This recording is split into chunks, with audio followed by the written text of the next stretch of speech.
दिल्ली की 70 विधानसभा सीटों में एक अहम सीट है लक्ष्मी नगर विधानसभा क्षेत्र। बाबूजी, क्या है इस बार मुद्दे, चुनावी मुद्दे क्या हैं?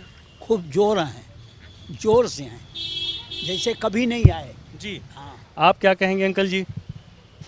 ऐसा है जी, हम तो ये कहेंगे भाजपा ने काम किया है, भाजपा आनी चाहिए। तो ऐसे कौन से काम आपको लगते हैं जो अरविंद केजरीवाल जो अपने दावों में हमें गिनाते हैं? अरविंद केजरीवाल तो सब झूठ बोलते रहते हैं, करता कुछ नहीं, वो झूठ इतने बोलता है कि वादे करता रहता है। पेंशन जो है नहीं दी, जो बूढ़े आदमी हैं अब तक पेंशन नहीं मिल रही है, ये बैठे। लगता है विकास का पैमाना क्या होना चाहिए? अरविंद केजरीवाल तमाम वादे कर रहे हैं, आपको क्या लगता है कि कौन है जो तो पूरे किए नहीं अभी तक। अब जमुना की सफाई कितनी बार, अब के फिर वो कह रहे कि फिर और जिता दो मेरे को, जमुना की सफाई कर दूंगा, ऐसे ही होगा बार बार। क्या लगते हैं ऐसे कौन से मुद्दे इस बार सबसे ज्यादा प्रमुखता से आप लोग देखते हैं? केजरीवाल जी ने तो पूर्वांचलियों का अपमान किया है। सबसे पहले तो पूर्वांचली उनसे बहुत नाराज हैं और बहुत चिड़े हुए हैं, क्योंकि उन्होंने ऐसा बयान दिया था कि 500 रुपये का टिकट लेके यूपी बिहार से लोग आ जाते हैं और 5 लाख का इलाज करा के मुफ्त में चले जाते हैं। तो दिल्ली पे भार पड़ा है, उनकी वजह से भार ज़्यादा पड़ा है, मगर ये गलत बोलते हैं, वो भी तो देश के नागरिक हैं। गंदा पानी सप्लाई होता है, लोग गंदा पानी पी करके बीमार पड़ रहा है। जगह जगह नाले इतने गंदे पड़े हुए हैं, रोड इतना गंदा पड़ा हुआ है, भरा हुआ है गंदगी से। और जमुना का तो सफाई हुआ नहीं। जमुना का पानी पीने लायक कैसे बनेगा? जब तक सफाई नहीं होगा कैसे पीने लायक होगा? स्वास्थ्य के लिए देख लीजिए, जितना इन्होंने ये हॉस्पिटल खोला, क्या मोहल्ला क्लिनिक खोला, सब अभी सब बंद पड़ा है, कुछ काम नहीं हो रहा है। अंकल जी रहेंगे इस बार चुनाव में जो लगता है आपको सबसे ज्यादा कारगर? देखो जी, हम लोगों के लिए मुद्दे कुछ नहीं है। हमारी नालियाँ ठीक हो, हमारे जो पानी के नाले हैं, पानी का निकास ठीक हो, हमारे जो ये गली मोहल्ले की सड़कें हैं ये ठीक हो। और दूसरी बात, ये जो हॉस्पिटल है ना, हॉस्पिटल में कोई फ़र्क नहीं पड़ा। लोग कहते हैं कि वर्ल्ड क्लास हमने ये बना दिया, हमें दिखता नहीं। क्योंकि जो ये आप मोहल्ला क्लिनिक की बात कर रहे हैं, ये मोहल्ला क्लिनिक न खोल के जो हमारे ये पुराने हॉस्पिटल बने हुए हैं, इसी में एक 2 ब्लॉक और बना के एक 200 बेड का जो है ना, 1-2 ब्लॉक बना देते तो उससे लोगों को बहुत राहत मिलती।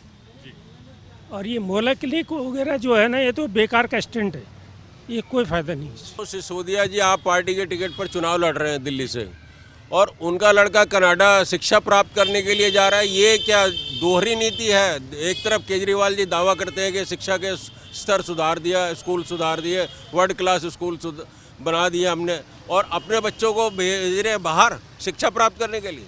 ये कौन सा पैमाना है? ये दिल्ली के साथ छलावा नहीं है तो और क्या है? ये जो केंद्र का जो आयुष्मान भारत योजना है, जो मोदी जी ने पूरे देश में लागू कर दिया, लेकिन दिल्ली में लागू होने नहीं दिया केजरीवाल जी ने। न यहाँ लागू होने दिया, न बंगाल में ममता जी लागू होने दिए। इससे सफ़र तो हम लोग कर रहे हैं, जनता कर रहा है।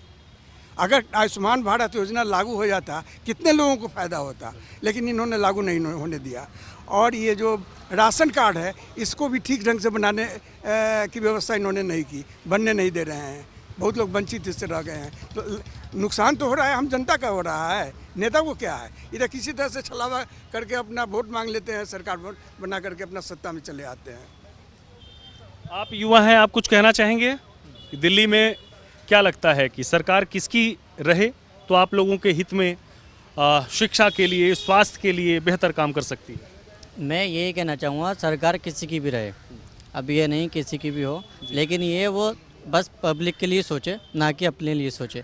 वो हमारे लिए हॉस्पिटल या शिक्षा या फिर अपने देश के लिए या फिर अपने राज्य के लिए सोचे बस। सरकार चाहे किसी की भी हो। हम तो देश के साथ हैं, मोदी जी के साथ हैं, उनके अलावा कोई देश को आगे नहीं ले जा सकता है। ये मौसमी बरसाती मेढक हैं, ये चुप बैठ जाएंगे बरसात के बाद। या आम आदमी पार्टी की बात कर रहे हैं, 10 साल से आपके प्रदेश में उनकी सरकार चल रही है। सरकार चल रही है तो यहाँ के लिए क्या हुआ? कुछ नहीं, व्यवधान और डाल दिया। न बुजुर्गों को कुछ लाभ है, न बसों में बुजुर्गों को कोई सुविधा है। औरतों को इसने फ्री कर दिया केजरीवाल साहब ने, और वही बैठ जाती हैं, हम खड़े रहते हैं। और हर मामले में फ्री का हमको नहीं चाहिए, जिसको चाहिए उसी को दें। पूरे देश का विकास हो रहा है, पूरे विश्व में भारत की प्रतिष्ठा बढ़ रही है। और दिल्ली देश की राजधानी होते हुए भी यहाँ सब कुछ नहीं, उन्नति का कोई काम नहीं हो रहा है, डेवलपमेंट का कोई काम नहीं हो रहा है। तो इसलिए यहाँ जब बीजेपी की सरकार आ जाएगी, केंद्र में भी बीजेपी की सरकार है, यहाँ भी बीजेपी की सरकार रहेगी, तो अच्छे ढंग से वो काम कर पाए। आज तो केजरीवाल जी कहते हैं हमको एलजी नहीं करने देता है, हमको बीजेपी नहीं करने देता है, मोदी जी नहीं करने देते हैं, तो इससे तो हम लोग बर्बाद हो रहे हैं ना। यहाँ जनता सफ़र कर रहा है, और जब बीजेपी की सरकार बन जाएगी तो ये तो ऊपर से भी वही है। अब किसी को दोष नहीं देगी बीजेपी की सरकार कि हमको वो नहीं करने देते हैं, वो नहीं करने देते हैं। दोनों मिल करके अच्छा ढंग से काम करेंगे, लोगों को फायदा होगा यहाँ। इसलिए बीजेपी की सरकार यहाँ बननी चाहिए। क्या लग रहा है किसकी सरकार बनाने जा रहे हैं आप लोग? मोदी जी की। मोदी जी की सरकार? हाँ जी, मोदी जी की सरकार। मोदी जी की लेकिन सरकार। मोदी जी तो केंद्र में बैठे हुए हैं, दिल्ली में प्रदेश की सरकार चुननी है। तो मोदी जी की तो मतलब सरकार आएगी, मोदी जी की बनेगी यहाँ की सरकार। केजरीवाल कहते हैं कि उन्होंने बहुत काम किया है। कुछ भी नहीं किया, कुछ नहीं किया। औरतों को बहला रहे हैं 2100 रुपए दे के। कैमरामैन राम त्रिपाठी के साथ मैं संदीप कुमार मिश्र, लक्ष्मी नगर, सूर्या समाचार।